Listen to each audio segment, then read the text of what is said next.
शुक्लांबरधरं विष्णुं शशिवर्णं चतुर्भुजं प्रसन्नवदनं ध्यायेत् सर्वविघ्नोपशान्तये। गुरुर्ब्रह्मा गुरुर्विष्णु गुरुर्देवो महेश्वरः, गुरुर्साक्षात् परं ब्रह्म तस्मै श्रीगुरुवे नमः। कृष्णं नारायणं वन्दे कृष्णं वन्दे व्रजप्रियं कृष्णं द्वैपायनं वन्दे कृष्णं वन्दे पृथासुतं।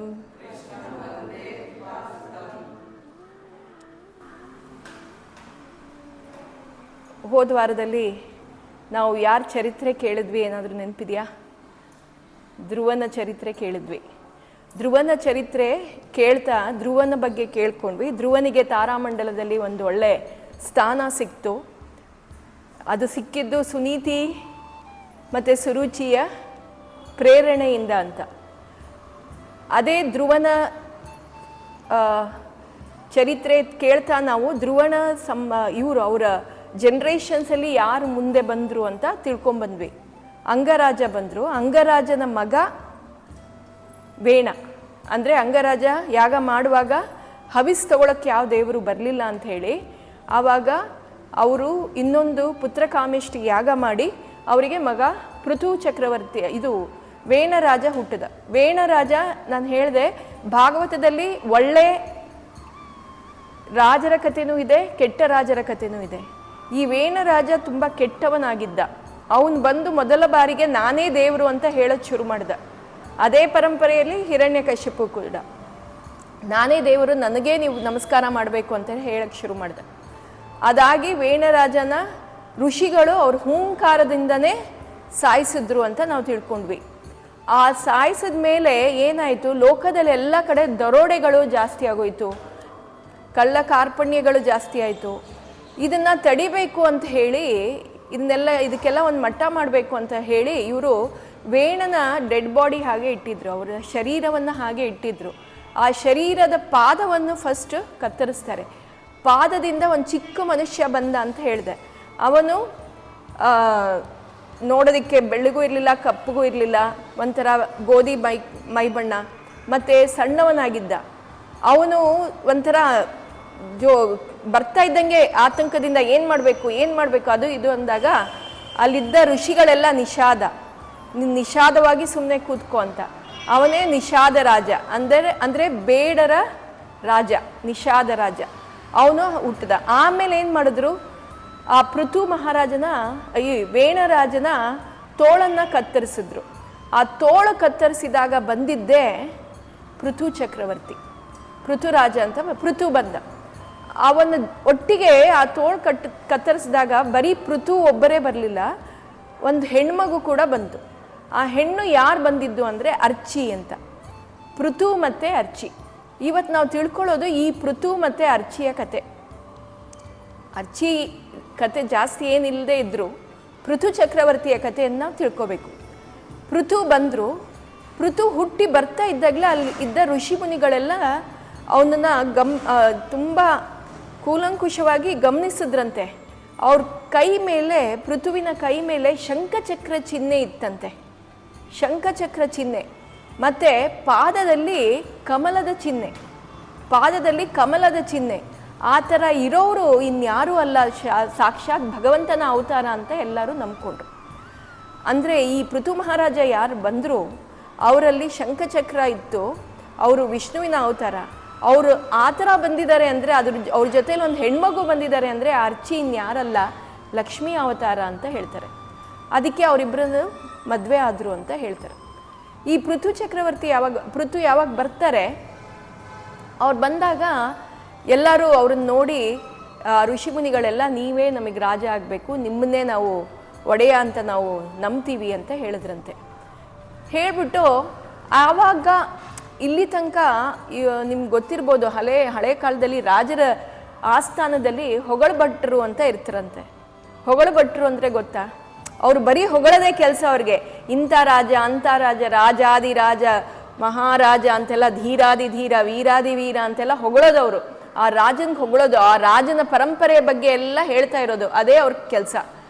ಈ ಪೃಥು ಬಂದಾಗ ಅವರಿಗೆ ರಾಜ ಅಂತ ಮಾಡಿ ಅವರಿಗೆ ಸಿಂಹಾಸನದಲ್ಲಿ ಕೂರಿಸಿದಾಗ ಇವರೆಲ್ಲ ಬಂದು ಹೊಗಳಕ್ಕೆ ಶುರು ಮಾಡಿದ್ರಂತೆ. ಯಾರು? ಸೂತ, ವಂದಿ, ಮಗಧ. ಮೊದಲ ಬಾರಿಗೆ ಈ ಥರ ಹೊಗಳಭಟ್ರು ಅಂತ ಬಂದಿದ್ದು ಈ ಸಮಯದಲ್ಲಿ, ಪೃಥು ಚಕ್ರವರ್ತಿ ಬಂದಾಗಲೇ ಇದು ಬಂದಿದ್ದು.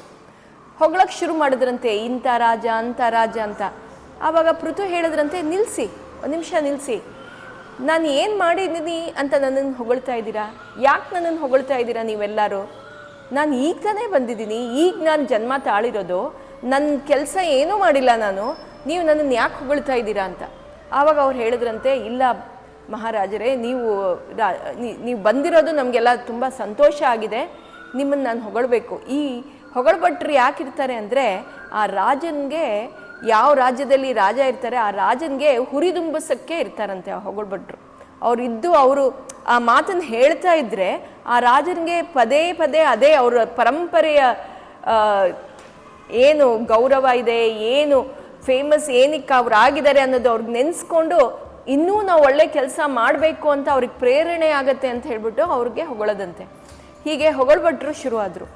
ಆಮೇಲೆ ಇವಾಗ ಈ ಪೃಥು ಹೇಳಿದ್ರಂತೆ, ನೀವು ಇವಾಗ ನಂಗೆ ಹೊಗಳೋದು ಬೇಡ, ನಾನು ಏನು ಮಾಡಬೇಕೋ ಅದನ್ನು ನಾನು ಮಾಡ್ತೀನಿ ಅಂತ.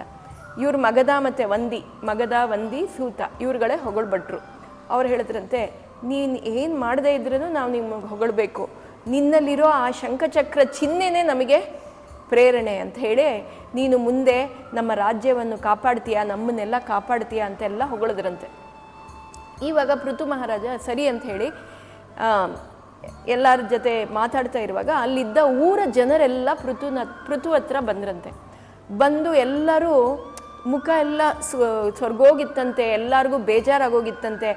ಆ ಮುಖ ಎಲ್ಲ ನೋಡಿ ಪೃಥು ಕೇಳಿದ್ರಂತೆ, ಯಾಕೆ ನೀವೆಲ್ಲ ಹೀಗಿದ್ದೀರಾ, ಏನಾಗಿದೆ, ಏನಕ್ಕೆ ನಿಮ್ಮಲ್ಲಿ ಈ ಬೇಜಾರು, ಮತ್ತು ಏನಕ್ಕೆ ನೀವು ಈ ಥರ ಸೋತೋಗಿರೋ ಥರ ಇದ್ದೀರಾ ಅಂತ ಕೇಳ್ತಾರಂತೆ. ಆವಾಗ ಅವ್ರು ಹೇಳ್ತಾರಂತೆ, ರಾಜ ಪೃಥು, ನೀನು ಬಂದಿರೋದು ನಮಗೆ ತುಂಬ ಖುಷಿಯಾಗಿದೆ. ಇಷ್ಟು ದಿವಸ ನಾವು ಯಾರೂ ಇಲ್ಲದೆ, ಯಾರ ಹತ್ರನೂ ನಮ್ಮ ದುಃಖ ತೋಡ್ಕೊಳ್ಳೋಕೆ ಯಾರೂ ಇರಲಿಲ್ಲ. ಇವಾಗ ನೀನು ಬಂದಿದ್ಯಾ, ನೀನು ಬಂದಮೇಲಾದರೂ ನಮಗೆ ಅನ್ನ ಆಹಾರ ಸಿಗಬೇಕು, ನಮಗೆ ಅನ್ನ ಆಹಾರ ಸಿಗ್ತಾ ಇಲ್ಲ ಅಂತ ಹೇಳ್ತಾನಂತೆ. ಆವಾಗ ಪೃಥು ಹೇಳ್ತಾರಂತೆ, ಹೌದಾ, ನಾನು ಬಂದಮೇಲೆ ನಾನು ಇವಾಗ ಹೋಮ ಮಾಡಿದ್ದೀನಿ, ಆ ಭೂದೇವಿಗೂ ಕೂಡ ನಾನು ಅರ್ಘ್ಯ ಕೊಟ್ಟಿದ್ದೀನಿ, ಅವಳಿಗೆ ಏನು ಕೊಡಬೇಕೋ ಅದನ್ನು ಕೊಟ್ಟಿದ್ದೀನಿ, ಆ ಹವಿಸ್ಸನ್ನು ಕೊಟ್ಟಿದ್ದೀನಿ. ಆ ಹವಿಸ್ ಕೊಟ್ಟಿದ್ದರೂ ಅವಳು ನಿಮಗೇನು ಕೊಡ್ತಾ ಇಲ್ಲ ಅಂದರೆ ಆ ಭೂದೇವಿನ ನಾನು ಬಿಡೋದಿಲ್ಲ ಅಂತ ಹೇಳಿ ಬಿಲ್ಲು ಬಾಣ, ಅಜಗಜ ಅಂತ ಅವರ ಬಿಲ್ಲು ಬಾಣ, ಅದು ಅತೀ ಒಳ್ಳೆಯ ಬಾಣ ಅಂತೆ, ಬಿಲ್ಲು ಬಾಣ ಅಂತೆ. ಆ ಬಿಲ್ಲು ಅವರಿಗೆ ಬ್ರಹ್ಮದೇವರು ಕೊಟ್ಟಿದ್ರಂತೆ. ಅವ್ರು ಬಂದಾಗ ಅವರ ಶಂಖ ಚಿಹ್ನೆ, ಆ ಚಕ್ರ ಚಿಹ್ನೆ ಎಲ್ಲ ನೋಡಿ ದೇವತೆಗಳೆಲ್ಲ ಬಂದು ಪೃಥುವಿಗೆ ತುಂಬ ಉಡುಗೊರೆಯನ್ನು ಕೊಟ್ರಂತೆ. ಒಬ್ಬರು ಸಿಂಹಾಸನ ಕೊಟ್ಟರು, ಒಬ್ಬರು ಇದು ಕೊಟ್ಟರು, ಬಿಲ್ಲು ಕೊಟ್ಟರು, ಇನ್ನೊಬ್ರು ಇನ್ನೊಂದೇನೋ ಐಟಮ್, ಆ ಥರ ಎಲ್ಲರೂ ಒಂದೊಂದು ಐಟಮ್ ಕೊಟ್ರಂತೆ. ಅಂಥ ಬಿಲ್ಲು ಇದು ಅಜಗಜ. ಆ ಬಿಲ್ಲನ್ನು ಇಟ್ಕೊಂಡು ಆ ಭೂದೇವಿನ ಹೊಡೆಯೋದಕ್ಕೆ ನಾನು ಅವಳನ್ನ ನಾಶ ಮಾಡ್ತೀನಿ ಅಂತ ಹೇಳ್ಬಿಟ್ಟು ಅವ್ರ ಮನಸ್ಸಲ್ಲಿ ಅಂದ್ಕೊಂಡು ಆ ಬಿಲ್ಲು ಇಟ್ಕೊಂಡು ರೆಡಿ ಆದ್ರಂತೆ. ಆ ಭೂದೇವಿ ಇಲ್ಲಿ ತನಕ ಅಂದರೆ ನಮ್ಮನ್ನೆಲ್ಲ ತಡ್ಕೊಂಡಿರೋ ಭೂದೇವಿ, ಅವಳು ಒಂದು ಗೋವಿನ ಆಕಾರದಲ್ಲಿ ಬಂದಂತೆ, ಗೋವಿನ ಆಕಾರ, ಹಸುವಿನ ಆಕಾರದಲ್ಲಿ ಬಂದಂತೆ. ಬಂದು ಅವಳಿಗೆ ಭಯ ಆಯ್ತಂತೆ, ಪೃಥು ನನ್ನನ್ನು ಹೊಡೆಯೋಕ್ಕೆ ಬರ್ತಾ ಇದ್ದಾನೆ ಅಂತ ಗೊತ್ತಾಗಿ ಅವಳು ಓಡೋದಕ್ಕೆ ಶುರು ಮಾಡಿದ್ಲಂತೆ. ಅವಳು ಓಡ್ತಾ ಇದ್ದಿದ್ದ ವೇಗಕ್ಕೆ ಪೃಥುಗೆ ಮತ್ತೆ ಸಿಟ್ಟು ಬಂದು ಅವಳನ್ನ ಹಿಂಬಾಲಿಸ್ಕೊಂಡು ಹೋದ್ನಂತೆ. ಇವಾಗ ಈ ಭೂಮಾತೆಗೆ ಏನು ಮಾಡಬೇಕು ಅಂತ ಗೊತ್ತಾಗಲಿಲ್ಲ. ಆವಾಗ ಅವಳು ಹೇಳಿದ್ಲಂತೆ, ಆಗ ಪೃಥು ಮಹಾರಾಜ, ನೀನು ನನ್ನನ್ನು ಯಾಕೆ ಕಟ್ಟಿಸ್ತಿದ್ಯಾ, ನಾನೊಂದು ಹೆಣ್ಣನ್ನು ನೀನು ಹೊಡಿಬಾರ್ದು, ಇದು ಧರ್ಮ ಅಲ್ಲ, ನಿನಗೆ ಗೊತ್ತಿದೆ ಈ ಧರ್ಮ, ನೀನು ಧರ್ಮರಾಜ, ನೀನು ಧರ್ಮನ ಪಾಲಿಸೋ ರಾಜ ನೀನು, ಹಾಗಿದ್ರೂ ನನ್ನನ್ನು ಹಿಂಬಾಲಿಸಿ ನನ್ನನ್ನು ಹೊಡಿಯೋಕ್ಕೆ ಬರ್ತಾ ಇದೆಯಾ, ಇದು ಸರಿಯಲ್ಲ ಅಂತ. ಆಗ ಪೃಥು ಹೇಳ್ತಾನಂತೆ, ಯಾವ ಹೆಣ್ಣು ಅಧರ್ಮದಲ್ಲಿ ಇರ್ತಾಳೆ ಅವಳನ್ನ ಯಾರು ಬೇಕಿದ್ರೂ ಅವಳನ್ನ ಕೊಲ್ಬೋದು, ಅದಕ್ಕೇನು ನಮ್ಗೆ ದೋಷ ತಟ್ಟಲ್ಲ, ನೀನು ಮಾಡ್ತಾ ಇರೋ ಈ ಮೋಸಕ್ಕೆ ನಾನು ಹಿಂಗೆ ಹೊಡಿಬೇಕು ಅಂತ ಪೃಥು ಹೇಳ್ತಾನಂತೆ. ಆವಾಗ ಆ ಗೋಮಾತೆ ಹಸುವಿನ ಆಕಾರದಲ್ಲಿ ಇದ್ಲಲ್ಲ, ಅವಳು ಬಂದು ಹೇಳ್ತಾಳಂತೆ, ಪೃಥು, ನಿನಗೆ ನಾನು ಏನಂತ ಅಂದ್ಕೊಂಡಿದ್ದೀಯ ಅಂತ ನಂಗೆ ಗೊತ್ತಿಲ್ಲ, ನಾನು ಏನು ತಪ್ಪು ಮಾಡಿದ್ದೀನಿ ಅಂತ ನೀನು ನಂಗೆ ಹೊಡಿಯೋಕ್ಕೆ ಬರ್ತಾ ಇದೆಯಾ ಅಂತ ಗೊತ್ತಿಲ್ಲ, ಆದರೆ ನಾನು ಎಲ್ಲ ಒಳ್ಳೆ ಕಾರ್ಯಗಳನ್ನೇ ಮಾಡಿದ್ದೀನಿ ಅಂತ ಹೇಳ್ತಾಳಂತೆ. ಆವಾಗ ಪೃಥು ಹೇಳ್ತಾರೆ, ನನ್ನ ಪ್ರಜೆಗಳಿಗೆ ಎಲ್ಲ ದುಃಖ ಆಗಿದೆ, ನನ್ನ ಪ್ರಜೆಗಳಿಗೆ ಊಟ ಆಹಾರ ಏನೂ ಸಿಗ್ತಾ ಇಲ್ಲ, ಆದ್ದರಿಂದ ನನಗೆ ನಿನ್ನ ಮೇಲೆ ಸಿಟ್ಟು ಬಂದಿರೋದು, ನಿನ್ಗೆ ಅದಕ್ಕೆ ನಾನು ಹೊಡಿತಾ ಇರೋದು ಅಂತ. ಆಗ ದೇವಿ ಹೇಳ್ತಾಳಂತೆ, ಭೂದೇವಿ, ನಾನು ಯಾವತ್ತಿದ್ರೂ ಈ ಪ್ರಜೆಗಳಿಗೆ ಒಳ್ಳೆಯದಾಗಲಿ ಅಂತ ಬಯಸೋಳು, ನಾನು ಯಾವಾಗಲೂ ಎಲ್ಲರಿಗೂ ಒಳ್ಳೆಯ ಆಹಾರ, ಊಟ, ದವಸ ಧಾನ್ಯ ಎಲ್ಲ ಕೊಡ್ತಾ ಇದ್ದೆ. ಆದರೆ ಈ ಪ್ರಜೆಗಳು ನಾನು ಕೊಡ್ತಾ ಇದ್ದಿದ್ದ ದವಸ ಧಾನ್ಯಕ್ಕೆ ಬೆಲೆ ಕೊಡಲಿಲ್ಲ, ಅದಕ್ಕೆ ಬೆಲೆ ಕೊಡಲಿಲ್ಲ. ಮತ್ತು ಎಲ್ಲ ಕಡೆ ದರೋಡೆ ಶುರು ಆಯಿತು. ಆಮೇಲೆ ಎಲ್ಲ ಕಡೆ ಕಳ್ಳತನ, ಹೊಡೆತನ ಎಲ್ಲ ಆಗ್ತಾ ಇತ್ತು. ನಾನು ಕೊಟ್ಟಿರೋ ಅನ್ನಕ್ಕೆ ಪ್ರತಿಫಲವಾಗಿ ನಮಗೇನು ಹವಿಸ್ಸಾಗಲಿ ಏನೂ ಕೊಡ್ತಾ ಇರಲಿಲ್ಲ. ಯಾಕಂದರೆ ವೇಣ ರಾಜ ಬಂದಾಗ ನಿಮ್ಗೆ ನೆನಪಿರ್ಬೋದು, ವೇಣ ರಾಜ ಕತೆ ಹೇಳಿದಾಗ ವೇಣ ಏನು ಹೇಳ್ದ, ನಾನೇ ದೇವರು, ನೀವು ಯಾರನ್ನೂ ತಪಸ್ ಮಾಡಬಾರ್ದು, ಯಾರನ್ನೂ ನಮಸ್ಕಾರ ಮಾಡಬಾರ್ದು, ಏನು ಮಾಡಿದ್ರು ಎಲ್ಲ ನನಗೇ ಮಾಡ್ಬೇಕು ನೀವು ಅಂತ ಹೇಳಕ್ಕೆ ಶುರು ಮಾಡ್ದ. ಆವಾಗ ಯಜ್ಞ ಯಾಗಾದಿಗಳೆಲ್ಲ ನಿಂತು ಹೋಗಿತ್ತಂತೆ. ಯಾವಾಗಲೂ ಪ್ರತಿ ರಾಜ್ಯದಲ್ಲೂ ಯಜ್ಞ ಆಗಲಿ ಯಾಗ ಆಗಲಿ ನಡೀತಾ ಇರಬೇಕಂತೆ, ದೇವತೆಗಳಿಗೆ ಹವಿಸ್ಸು ಸೇರ್ತಾ ಇರಬೇಕಂತೆ. ಇಲ್ಲಿ ನಾವೆಲ್ಲ ಈ ರಾಜ್ಯದಲ್ಲಿ ಇವಾಗ ನಾವು ನಮ್ಮ ಕೆಲಸದಲ್ಲಿ ಇದ್ದೀವಿ, ಆದರೆ ಕೆಲವು ಜನ ಗುಂಪು ಏನಿದೆ ಅವರು ಯಜ್ಞ ಯಾಗಗಳನ್ನು ಮಾಡ್ತಾನೆ ಇರ್ತಾರೆ, ಅದು ನಡೀತಾ ಇರಬೇಕು ಅಂತ ಹೇಳ್ತಾರೆ. ಈಗ ಇದನ್ನು ಹೇಳಿದ್ಲಂತೆ, ನಾವೆಲ್ಲ ನಾನು ಕೊಡ್ತಾ ಇದ್ದಿದ್ದು ನಾವು ದವಸಕ್ಕೆ ನಮಗೆ ಬೆಲೆ ಇರ್ತಾ ಇರಲಿಲ್ಲ, ಅದಕ್ಕೆ ನಾನು ಏನು ಮಾಡಿದೆ, ಈ ಜನ ಎಲ್ಲ ಏನು ಬೀಜ ಬಿತ್ತುತ್ತಾ ಇದ್ರು ಆ ಬೀಜನ ನಾನೇ ನೀರು ಮಾಡ್ಕೊಂಡು ಹಾಲು ಮಾಡಿ ಜೀರ್ಣಿಸ್ಕೊಂಡ್ಬಿಟ್ಟೆ, ಅದು ಹಾಲಾಗೋಗಿದೆ ಅಂತ ಹೇಳಿದ್ನಂತೆ. ಅದಕ್ಕೆ ಪೃಥು ಹೇಳಿದ್ನಂತೆ, ಆಯಿತು, ಇಷ್ಟು ದಿನ ಜನ ನಿನಗೆ ಹವಿಸ್ ಕೊಡಲಿಲ್ಲ, ಆದರೆ ಈಗ ಅವ್ರು ಹವಿಸ್ ಕೊಡ್ತಾ ಇದ್ದಾರೆ, ನೀನು ಈ ಥರ ತಪ್ಪು ಮಾಡಬಾರ್ದು, ಇವಾಗ ಇವ್ರಿಗೆಲ್ಲ ನೀನೇನು ಕೊಡಬೇಕು ಅದನ್ನು ಕೊಡಬೇಕು ಅಂತ. ಅದಕ್ಕೆ ಇವಳು ಹೇಳ್ತಾಳಂತೆ, ಇವಳು ಭೂದೇವಿ ಹೇಳ್ತಾಳಂತೆ, ನನ್ನಲ್ಲಿರೋ ದವಸ ಧಾನ್ಯ ಏನು ಜೀರ್ಣ ಆಗೋಗಿದೆ ಅದನ್ನು ನಾನು ಹಾಲು ರೂಪದಲ್ಲಿ ವಾಪಸ್ ನಿನಗೆ ಕೊಡೋಕ್ಕೆ ರೆಡಿ ಇದ್ದೀನಿ, ಆದರೆ ನೀನು ಯಾರನ್ನಾದರೂ ಒಬ್ಬರನ್ನ ಕರು ಮಾಡಿಕೊಂಡು ನನ್ನನ್ನು ಕರಿಬೇಕು, ಹಾಲನ್ನು ಕರಿಬೇಕು ಅಂತ. ನಿಮಗೆ ಗೊತ್ತಿರ್ಬೋದು, ಮುಂಚಿನ ಕಾಲದಲ್ಲಿ ಹಾಲು ಕರಿಬೇಕು ಅಂದರೆ ಫಸ್ಟು ಕರುನ್ ಬಿಡ್ತಾರಂತೆ, ಕರುನ್ ಬಿಟ್ಟು ಕರು ಕುಡ್ದಾದ್ಮೇಲೆ ಹಾಲು ಕರಿಯೋದಂತೆ. ಯಾಕಂದರೆ ಇನ್ನೊಂದೇನೆಂದರೆ ಆ ಹಾಲು ನಾವು ಯಾವ್ದು ದೇವ್ರಿಗೆ ಅರ್ಪಣೆ ಮಾಡ್ತೀವಿ ಅದು ಕರು ಕುಡ್ದಾಗಿ ಆದಮೇಲೆ ಕರೆದಿರೋ ಹಾಲನ್ನೇ ದೇವ್ರಿಗೆ ಅರ್ಪಣೆ ಮಾಡೋದಂತೆ, ಆವಾಗಲೇ ಅದು ಶ್ರೇಷ್ಠ ಅಂತೆ. ಅದಕ್ಕೆ ಇವಳು ಹೇಳ್ತಾರೆ, ನೀನು ಯಾರನ್ನಾದರೂ ಒಬ್ಬರನ್ನ ಕರು ಮಾಡಿಕೊಂಡು ನನ್ನನ್ನು ಕರಿ, ಆವಾಗ ನನ್ನ ಹಾಲನ್ನು ಕರಿ, ಆವಾಗ ನಿನ್ಗೆ ಹಾಲು ವಾಪಸ್ ಕೊಡ್ತೀನಿ ಅಂತ. ಸರಿ ಅಂತ ಹೇಳಿ ಪೃಥು ಚಕ್ರವರ್ತಿ ಏನು ಮಾಡ್ತಾರೆ, ಸ್ವಯಂಭೂ ಮನು ಯಾರು ಹೇಳಿ? ಸ್ವಯಂಭೂ ಮನು ಬಗ್ಗೆ ಹೇಳಿದ್ದೀನಿ, ಅವರೇ ಸೃಷ್ಟಿಕರ್ತ. ಸ್ವಯಂಭೂ ಮನುವಿನ 5 ಮಕ್ಕಳಲ್ಲಿ ಉತ್ತಾನಪಾದನ ಮಗ ಧ್ರುವನ ಮೊಮ್ಮಕ್ಕಳು, ಅವರ ಜನ್ರೇಷನಲ್ಲಿ ಬಂದಿರೋದೇ ಪೃಥು. ಆ ಸ್ವಯಂಭೂ ಮನುವನ್ನೇ ಕರು ಮಾಡ್ಕೋತಾನಂತೆ ಪೃಥು. ಸ್ವಯಂಭೂ ಮನುವನ್ನು ಕರು ಮಾಡಿಕೊಂಡು ಹಾಲನ್ನು ಕರಿತಾನಂತೆ. ಹಾಲು ಕರೆದಾಗ ಎಲ್ಲರಿಗೂ ಏನು ಬೇಕು, ದವಸ ಧಾನ್ಯ ಬೇಳೆ ಏನೇ ಬೇಕು ಅದೆಲ್ಲ ಸಿಗತ್ತಂತೆ. ಆವಾಗ ಅದೆಲ್ಲ ಸಿಕ್ಕಾದ್ಮೇಲೆ ಇದೊಂದು ನಾನು ನಿಮ್ಗೆ ರೆಫರ್ ಮಾಡೇ ಹೇಳಬೇಕು, ಯಾಕಂದರೆ ತುಂಬ ಇದೆ ಇದು ಪಾಯಿಂಟ್ಸ್. ಯಾಕಂದರೆ ನಿಮಗೆ ಗೊತ್ತಿರಬೇಕಿದು, ಎಲ್ಲೆಲ್ಲಿಂದ ಯಾರ್ಯಾರಿಗೆ ಏನೇನು ಸಿಕ್ತು ಅನ್ನೋದನ್ನು ನಾವು ತಿಳ್ಕೋಬೇಕು. ಹೀಗೆ ಹೇಳುವಾಗ ಎಲ್ಲರೂ ಏನೇನು ಬೇಕೋ ಅದನ್ನು ಕರಿಯೋಕ್ಕೆ ಶುರು ಮಾಡಿದ್ರಂತೆ. ಎಲ್ಲ ಜನ ಅಲ್ಲಿ ಯಾರ್ಯಾರು ಬಂದಿದ್ರು, ಋಷಿಗಳು ಏನು ಮಾಡಿದ್ರು, ಋಷಿಯಲ್ಲಿ ಬೃಹಸ್ಪತಿ ಹೋಗಿ ಕರಿಯೋಕ್ಕೆ ಶುರು ಮಾಡಿದ್ರು. ಇಲ್ಲಿ ಸ್ವಯಂಭೂ ಮನುವನ್ನು ಕರು ಮಾಡಿಕೊಂಡು ಸಾಕ್ಷಾತ್ ಪೃಥುವೇ ಕರೆದಿದ್ದು.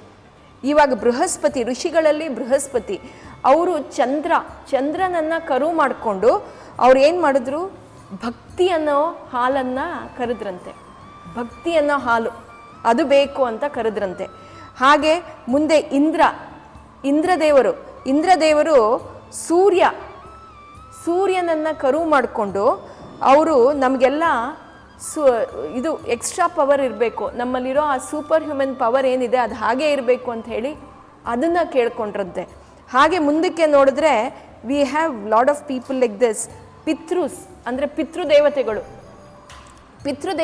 ಏನು ಮಾಡಿದ್ರು, ಅವರು ಆತಂಕ ಅಂದರೆ ಅದು ಕಾಲ ಅಂದರೆ ಮರವು, ಮರಣ, ನಮಗೇನು ಮರಣ ಸಿಗತ್ತೆ, ಆತಂಕ ಅನ್ನೋ ಒಂದು ಬೀಯಿಂಗ್, ಒಂದು ಮನುಷ್ಯ, ಆ ಆತಂಕನ ಕರು ಮಾಡಿಕೊಂಡು ಅವರು ಕೇಳಿದೇನು, ಯಮಧರ್ಮರಾಜ ನಮಗೆ ಇದು ಎಲ್ಲ ನಮಗೇನು ಬೇಕೋ ಅದನ್ನ ಸಿಗಬೇಕು ಅಂತ ಹೇಳಿ ಯಮ ಕರು ಮಾಡಿಕೊಂಡು ಆತಂಕ ಅನ್ನೋ ಪಾತ್ರೆ ಇಟ್ಕೊಂಡ್ರಂತೆ. ಆ ಪಾತ್ರೆ ಇಟ್ಕೊಂಡು ಅವರು ಸ್ವಾಧ ಅಂದರೆ ಅವ್ರಿಗೆ ಬೇಕಿರೋ ಏನು ನಾವು ಅವ್ರಿಗೆ ಅರ್ಘ್ಯ ಕೊಡ್ತೀವಿ ಅದನ್ನು ಕರ್ಕೊಂಡ್ರಂತೆ. ಯಾಕಂದರೆ ಪಿತೃಗಳಿಗೆ ಮೋಕ್ಷ ಇಲ್ಲದೆ ಇರುವಾಗ ಏನಾಗುತ್ತೆ, ಅವರಿಗೆ ಅನ್ನ ಆಹಾರ ಸಿಗಬೇಕು. ಆ ಅನ್ನ ಆಹಾರ ಸಿಗೋಕ್ಕೆ ಅವರು ಅದನ್ನು ಬೇಡ್ಕೊಂಡ್ರಂತೆ. ಹೀಗೆ ಹಲವಾರು ಜನ ಎಲ್ಲ ನಾಗಗಳು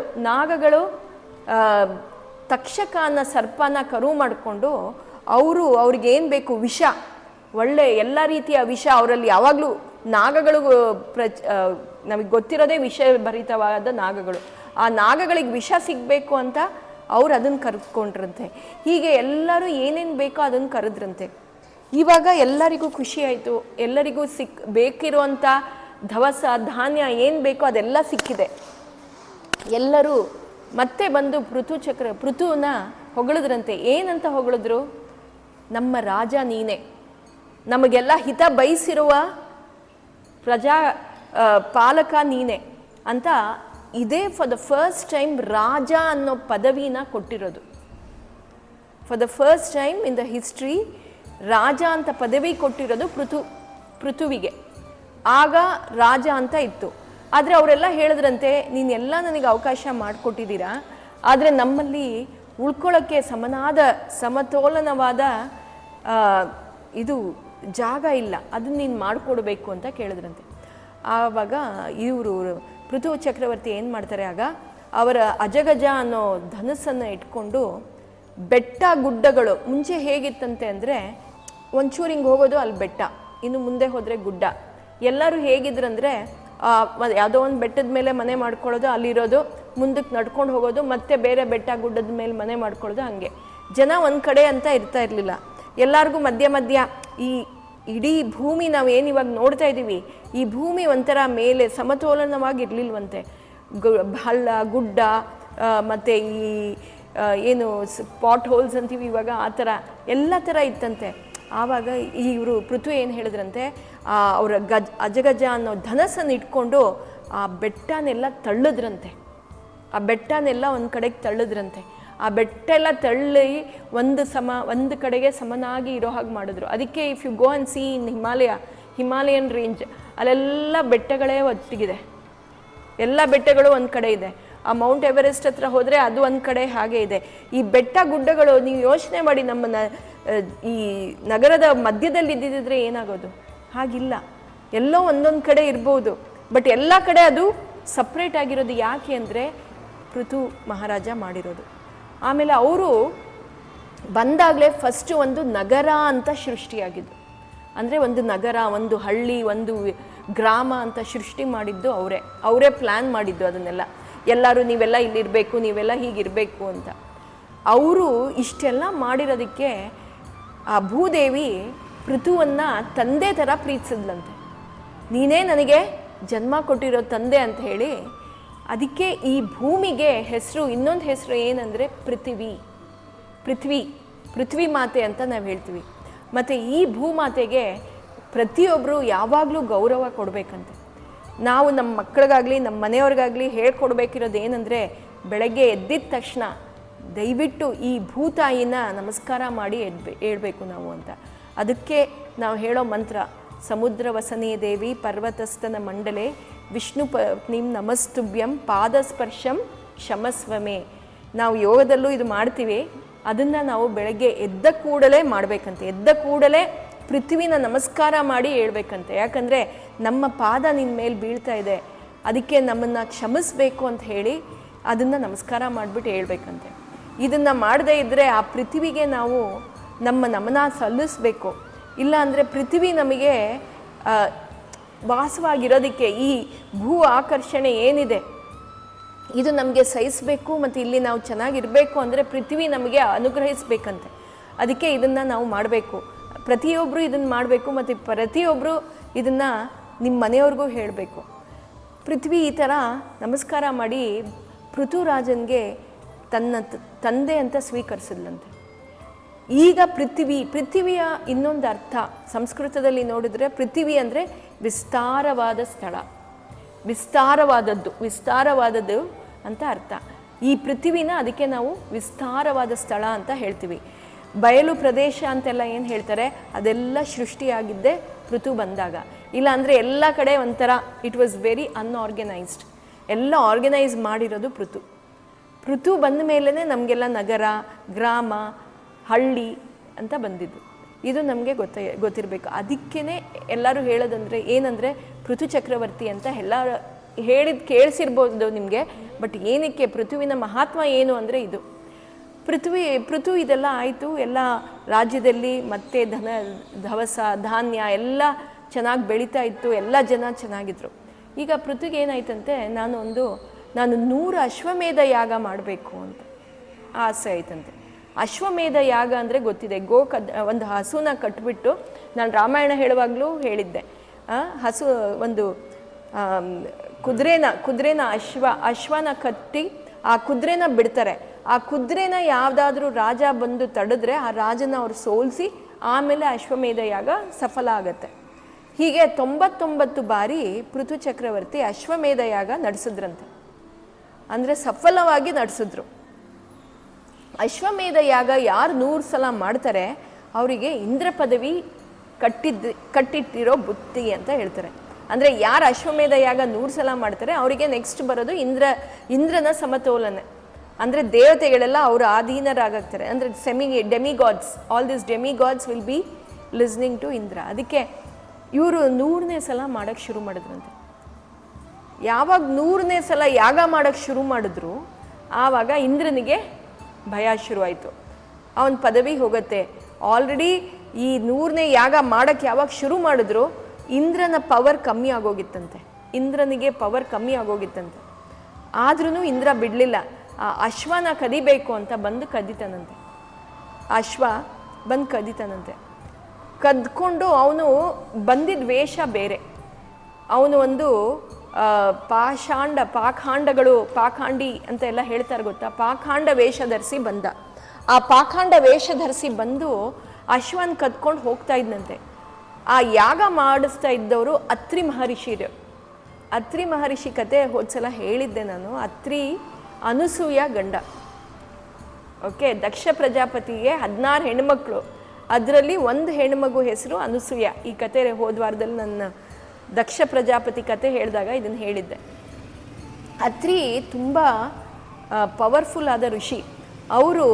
ಅವರ ದಿವ್ಯ ದೃಷ್ಟಿಯಿಂದ ನೋಡಿ ಪೃಥು ಚಕ್ರವರ್ತಿಯ ಮಗನ ಕರೆದುಬಿಟ್ಟು, ನೋಡು ಅಶ್ವ ಕದ್ಕೊಂಡು ಇಂದ್ರ ಹೋಗ್ತಾ ಇದ್ದಾನೆ, ನೀನು ಹೋಗಿ ಅವ್ನು ಸಾಯಿಸ್ಬೇಕು ಅಂತ. ಅವನು ಪೃಥು ಮಗ ಹೋಗ್ಬಿಟ್ಟು ಅವ್ನು ನೋಡ್ತಾನಂತೆ. ಅವನೊಂದು ಪಾಖಾಂಡ ವೇಷದಲ್ಲಿ ಇದ್ದಾನೆ. ಅಂದರೆ ಪಟ್ಟೆ ಮತ್ತು ಖಾವಿ ವಸ್ತ್ರ ಅದೆಲ್ಲ ಹಾಕ್ಕೊಂಡಿದ್ದಾನೆ. ವಾಪಸ್ ಬಂದು ಅತ್ರಿಗೆ ಹೇಳ್ತಾರಂತೆ, ನಾನು ಇವ್ರನ್ನ ಸಾಯಿಸೋಕ್ಕಾಗಲ್ಲ, ಹೆಂಗೆ ಸಾಯಿಸೋದು ಅಂತ. ಅದಕ್ಕೆ ಅತ್ರಿ ಹೇಳ್ತಾರಂತೆ, ಇದು ಯಾರೂ ಅಲ್ಲ, ಋಷಿ ಮುನಿಗಳು ಅಲ್ಲ, ಯಾರೂ ಅಲ್ಲ, ಇದು ಇಂದ್ರನೇ, ನೀನು ಸಾಯಿಸು ಅಂತ. ಆವಾಗ ಅವನು ಬಾಣ ಬಿಟ್ಟಿದ ತಕ್ಷಣ ಇಂದ್ರನಿಗೆ ಭಯ ಆಗಿ ಆ ವೇಷ, ಪಾಖಾಂಡ ವೇಷ ಏನು ಹಾಕ್ಕೊಂಡಿದ್ದ ಅದನ್ನ ಅಲ್ಲೇ ಬಿಟ್ಟು ಮತ್ತು ಅಶ್ವನ ಅಲ್ಲೇ ಬಿಟ್ಟು ಹೋಗ್ತಾರಂತೆ. ಈ ವೇಷ ಏನು ಇಂದ್ರ ಬಿಟ್ಟು ಹೋದ್ರು ಆ ವೇಷನ ಕೆಲವು ಜನ ಅಲ್ಲಿ ಧಾರಣೆ ಮಾಡಿದ್ರಂತೆ. ಅವರೆಲ್ಲ ಪಾಖಂಡಿಗಳು ಆದರು. ಅದಕ್ಕೆ ಕೆಲವರು ಪಾಖಂಡಿಗಳು ಅಂತಿದ್ದಾರೆ. ಇನ್ನು ಈ ಥರ ಹಲವಾರು ವೇಷ ಧರಿಸಿದ್ರಂತೆ ಇಂದ್ರ. ಆವಾಗ ಒಂದು ಬೆತ್ತಲೆ ಆಗಿ ಬಂದು ಎತ್ಕೊಂಡು ಹೋಗೋದು. ಆ ಬೆತ್ತಲೆ ವೇಷ ಕೂಡ ಈ ಮಗ ಬಂದು ಸಾಯಿಸಕ್ಕೆ ಹೋಗ್ತಾನೆ, ಆವಾಗ ಅದನ್ನು ಅಲ್ಲೇ ಬಿಟ್ಟು ಹೋದ್ರಂತೆ. ಆ ವೇಷ ಕೆಲವರು ಧರಿಸ್ಕೊಂಡಿರುತ್ತೆ. ಇನ್ನು ಕೆಲವು ಬೇರೆ ಬೇರೆ ಭಯಂಕರವಾದ ವೇಷಗಳನ್ನು ಧರಿಸ್ಕೊಂಡು ಬಂದ ಆ ವೇಷಗಳನ್ನೆಲ್ಲ ಅಲ್ಲೇ ಬಿಟ್ಟು ಹೋದರು. ಆ ವೇಷ ಎಲ್ಲ ಜನ ಧಾರಣೆ ಮಾಡಿರೋದು. ಅದಕ್ಕೆ ಕೆಲವು ವರ್ಗದವರು ಒಂದೊಂದು ವೇಷ ಧರಿಸಿ ಅವರು ಆ ವರ್ಗದಲ್ಲಿ ಇದ್ದಾರೆ ಅಂತ ಹೇಳ್ತಾರೆ. ಇವಾಗ ಇಷ್ಟೆಲ್ಲ ಮಾಡ್ತಾ ಇದ್ದಾಗ ಎಲ್ಲರಿಗೂ ಗೊತ್ತಾಯಿತು ಈ ಯಾಗ ಸಂಪೂರ್ಣ ಆಗಕ್ಕೆ ಇಂದ್ರ ಬಿಡೋದಿಲ್ಲ ಅಂತ ಹೇಳಿ ಯಾಗದಿಂದ ಬ್ರಹ್ಮ ಆವಿರ್ಭವಿಸಿದ್ರಂತೆ. ಅವ್ರು ಬಂದ್ಬಿಟ್ಟು ಪೃಥು ಚಕ್ರವರ್ತಿಗೆ ಹೇಳಿದ್ರಂತೆ, ಪೃಥು ಚಕ್ರವರ್ತಿ, ನೀನು ಏನು ಕಾರಣಕ್ಕಾಗಿ ನೀನು 100 ಅಶ್ವಮೇಧ ಯಾಗ ಮಾಡ್ತಾ ಇದೆಯಾ? ನೀನು ಸಾಕ್ಷಾತ್ ಪರಮಾತ್ಮನ ಭಕ್ತ. ಅವನೇ ಅವತಾರ, ಅವನದೇ ಅವತಾರವಾಗಿದೆಯಾ ನೀನು, ನಿನಗೇನಕ್ಕೆ ಬೇಕು ಈ ಅಶ್ವಮೇಧ ಯಾಗ, 100 ಅಶ್ವಮೇಧ ಯಾಗ ನಿನಗೆ ಯಾಕೆ ಬೇಕು, ನಿನಗೆ ಈ ಲೋಭ ಯಾಕೆ, ಈ ಮೋಹ ಯಾಕೆ ಅಂತ ಕೇಳಿದ್ರಂತೆ. ಆವಾಗ ಅವ್ರು ಹೇಳಿದ್ರಂತೆ, ನನಗೆ ಏನೂ ಇಲ್ಲ, ನನಗೆ ಆ ವಿಷ್ಣುವಿನಲ್ಲಿ ನನ್ನ ಭಕ್ತಿ ಸದಾಕಾಲ ಹಾಗೇ ಇರಬೇಕು, ಅದಕ್ಕೆ ಬ್ರಹ್ಮ ಹೇಳಿದ್ರಂತೆ, ನೋಡು ನೀನು ಎಷ್ಟು ಸಲ ನೀನು ಮಾಡೋಕ್ಕೆ ಪ್ರಯತ್ನ ಪಟ್ಟರು ಇಂದ್ರ ನಿನಗೆ ಮಾಡೋಕ್ಕೆ ಮುಗಿಸಲ್ಲ, ನೀನು ಮಾಡಬೇಡ ಅಂತ. ಪೃಥ್ವಿಗೆ ಕೋಪಗೊಂಡು ಅಲ್ಲಿಂದನೇ ಬಾಣ ಬಿಡಕ್ಕೆ ಹೋದಾಗ ಅಲ್ಲಿ ಇರೋ ಋಷಿಗಳೆಲ್ಲ ಹೇಳ್ತಾರಂತೆ, ನೀನು ಬಾಣ ಬಿಡೋ ಹಾಗಿಲ್ಲ ಇಂದ್ರನಿಗೆ, ಯಾಕಂದರೆ ನೀನು ಯಾಗದಲ್ಲಿ ಕೂತಿದೀಯ, ಯಾಗದಲ್ಲಿ ಕೂತಾಗ ನೀನು ಬಾಣ ಬಿಡೋ ಹಾಗಿಲ್ಲ ಅಂತ. ಆವಾಗ ಬ್ರಹ್ಮ ಹೇಳ್ತಾರಂತೆ, ಇಲ್ಲ ನೀನು ಅದನ್ನ ಮಾಡಬಾರ್ದು ಅಂತ. ಆ ಋಷಿಗಳು ಹೇಳ್ತಾರಂತೆ, ಬೇಡ ಬಿಡಿ, ನಾವೇ ಈ ಯಾಗ ಮಾಡ್ತಾ ಇರೋ ಯಾಗದಲ್ಲಿ ಇಂದ್ರನ ಆವಾಹನ ಮಾಡಿ ಅವನಿಗೆ ಸಮರ್ಪಣೆ ಮಾಡಿಬಿಡ್ತೀವಿ ಅಂತ. ಅವ್ರ ಮಂತ್ರ ಘೋಷ ಮಾಡೋಕ್ಕೆ ಶುರು ಮಾಡಿದ್ರು. ಆಗ ಬ್ರಹ್ಮ ಹೇಳ್ತಾರಂತೆ, ತಡೀರಿ, ಈ ಯಾಗ ಒಡೆಯನೇ ಇಂದ್ರ, ಆ ಇಂದ್ರನನ್ನೇ ನೀವು ಅಗ್ನಿಗೆ ಸಮರ್ಪಣೆ ಮಾಡ್ತೀನಿ ಅಂತೀರಲ್ಲ, ಅದು ತಪ್ಪು. ಪೃಥು, ನೀನು ಯಾಗವನ್ನು ಇಲ್ಲೇ ನಿಲ್ಲಿಸು, ನೀನು ಇದು ಸಂಪೂರ್ಣ ಮಾಡೋದಕ್ಕಾಗಲ್ಲ, ನೀನು ಇಲ್ಲಿಯೇ ನಿಲ್ಲಿಸು, ನಿನಗೇನು ಬೇಕೋ ಅದನ್ನು ನೀನು ಪಡಿಬೋದು ಅಂತ ಹೇಳ್ತಾರಂತೆ. ಪೃಥು ಚಕ್ರವರ್ತಿ ಹೇಳ್ತಾರಂತೆ, ಆಯಿತು, ನೀವು ಹೇಗೆ ಹೇಳ್ತೀರಾ ಹಾಗೆ ಅಂತೇಳಿ ಅವ್ರು ಹೇಳಿ, ಬ್ರಹ್ಮ ಅಲ್ಲಿದ್ದಾಗಲೇ ಸಾಕ್ಷಾತ್ ವಿಷ್ಣು ಅಲ್ಲಿ ಕಾಣಿಸ್ಕೊಂಡ್ರಂತೆ. ಗರುಡಾರೋಹಣವಾಗಿ ವಿಷ್ಣು ಅಲ್ಲಿ ಬಂದ್ರಂತೆ. ವಿಷ್ಣು ಬಂದು ಪೃಥು ಚಕ್ರವರ್ತಿಗೆ, ಈ ಇಂದ್ರ ನಿನ್ನ ಯಾಗಕ್ಕೆ ಅಡ್ಡಿ ತಂದಿರೋದಕ್ಕೆ ಕ್ಷಮೆ ಇರಲಿ ಅಂತ ಕೇಳಿದ್ರಂತೆ. ನೋಡಿ the power of Prithu. Vishnu ಬಂದು ಕ್ಷಮೆ ಕೇಳ್ತಾ ಇದ್ದಾರೆ ಪೃಥು ಹತ್ರ, ನಿನ್ನ ಯಾಗ ಸಂಪೂರ್ಣ ಆಗಬಾರ್ದು ಅಂತ ಇಂದ್ರ ತಡೀತಿದ್ದಾನೆ, ಇಂದ್ರನಿಗೆ ಕ್ಷಮಿಸ್ಬಿಡು ಅಂತ ಕೇಳಿದ್ರಂತೆ. ಆಗ ಇವ್ರಿಗೆ ಪೃಥುಗೆ, ಅಯ್ಯೋ ಭಗವಂತ, ನೀನು ನನ್ನಲ್ಲಿ ಬಂದು ಕ್ಷಮೆ ಕೇಳ್ತಾ ಇದೆಯಾ, ಇದನ್ನು ನೀನು ಕೇಳಬೇಡ, ನಾನು ನಿನಗೆ ಕ್ಷಮೆ ಮಾಡೋ ಅಂಥ ದೊಡ್ಡವನಲ್ಲ, ಸರಿ ನಿನಗೇನು ಬೇಕು ಕೇಳು ಅಂತ ಕೇಳಿದ್ರಂತೆ. ಈ ಮೂಮೆಂಟಲ್ಲಿ ಪೃಥುಗೆ ಭಗವಂತನ ಕಣ್ಣನ್ನೇ ನೋಡ್ತಾ ಇದ್ರಂತೆ, ಭಗವಂತನನ್ನೇ ನೋಡ್ತಾ ಇದ್ದಂತೆ. ಭಗವಂತ ಕೂಡ ಪೃಥು ಚಕ್ರವರ್ತಿಯ ಕಣ್ಣನ್ನು ನೋಡ್ತಾ ಇದ್ರಂತೆ. ಅವನಲ್ಲಿದ್ದ ಆ ಭಕ್ತಿ, ಅವನಲ್ಲಿದ್ದ ಆ ಸರೆಂಡರ್ ಭಾವ ಏನು, ಅವನ ಶರಣಾಗತ ಭಾವ ಏನಿತ್ತು ಅದನ್ನು ಭಗವಂತ ನೋಡ್ತಾ ಇದ್ರಂತೆ. 1-2 ನಿಮಿಷ ಪೃಥುವಿಗೆ ಮಾತಾಡೋದಕ್ಕೆ ಆಗಲಿಲ್ಲ ಅಂತೆ, ಏನು ಕೇಳಬೇಕು ಅಂತ ಗೊತ್ತಾಗ್ಲಿಲ್ವಂತೆ. ವಿಷ್ಣು ಕೇಳಿದ್ರಂತೆ, ಪೃಥು ನಿನ್ಗೆ ಏನು ಬೇಕೋ ಅದನ್ನು ನೀನು ಕೇಳ್ಕೊ, ನಾನು ನಿಂಗೆ ಕೊಡೋಕ್ಕೆ ರೆಡಿ ಇದ್ದೀನಿ, ನಾನು ನಿಂಗೆ ಅದನ್ನು ನಿನ್ಗೆ ತಥಾಸ್ತು ಅಂತ ಹೇಳ್ತೀನಿ ಅಂತ. ಆವಾಗ ಪೃಥು ಹೇಳಿದ್ರಂತೆ, ನನಗೆ ಭಕ್ತಿ, ನಿನ್ನಲ್ಲಿ ಸದೈವ ಭಕ್ತಿ ಇರಬೇಕು. ನವವಿಧ ಭಕ್ತಿಯಲ್ಲಿ ನಾವು ಯಾವಾಗಲೂ, ನವವಿಧ ಭಕ್ತಿ ನಿಮಗೆಲ್ಲರಿಗೂ ಗೊತ್ತಿದೆ, ಆ ನವವಿಧ ಭಕ್ತಿಯಲ್ಲಿ ನಾನು ನಿನಗೆ ಅರ್ಚನೆ ಮಾಡ್ತಾ ಇರಬೇಕು, ಯಾವಾಗಲೂ ನಿನ್ನನ್ನು ಅರ್ಚಿಸ್ತಾ ಇರಬೇಕು, ನಿನ್ನನ್ನು ಜಪಿಸ್ತಾ ಇರಬೇಕು, ನಿನ್ನನ್ನು ಧ್ಯಾನ ಮಾಡ್ತಾ ಇರಬೇಕು. ಇದೇ ನೀನು ನನಗೆ ಕೊಡಬೇಕಿರೋ ಒಂದು ವರ. ವಿಷ್ಣು ಹೇಳ್ತಾರಂತೆ, ನಾನು ನಿನಗೆ ಮೋಕ್ಷ ಕೊಡ್ತೀನಿ, ನಾನು ನಿನಗೆ ಮೋಕ್ಷ ಕೊಡೋದಕ್ಕೆ ರೆಡಿ ಇದ್ದೀನಿ, ನಿನ್ನನ್ನು ವೈಕುಂಠಕ್ಕೆ ಕರ್ಕೊಂಡು ಹೋಗ್ತೀನಿ, ನೀನು ನನ್ನ ಜೊತೆ ಬರ್ಬೋದು. ಪೃಥು ಹೇಳ್ತಾರಂತೆ, ವೈಕುಂಠದಲ್ಲಿ ನಿನ್ನ ನಾಮ ಜಪ ನನಗೆ ಸಿಗಲ್ಲ, ನಿನ್ನ ಧ್ಯಾನ ನನಗೆ ಸಿಗಲ್ಲ, ನಾನು ಇಲ್ಲೇ ನಿನ್ನ ಧ್ಯಾನ ಮಾಡ್ಕೊಂಡು ಜಪ ಮಾಡ್ತಾ ಇರಬೇಕು, ನಿನ್ನನ್ನು ಅರ್ಚಿಸ್ತಾ ಇರಬೇಕು ಅಂತ ಹೇಳ್ತಾನೆ. ಆದರೆ ನನಗೆ ಮೇನ್ ಕಾಂಪಿಟೇಟರ್ ಯಾರು ಗೊತ್ತಾ? ಲಕ್ಷ್ಮಿ.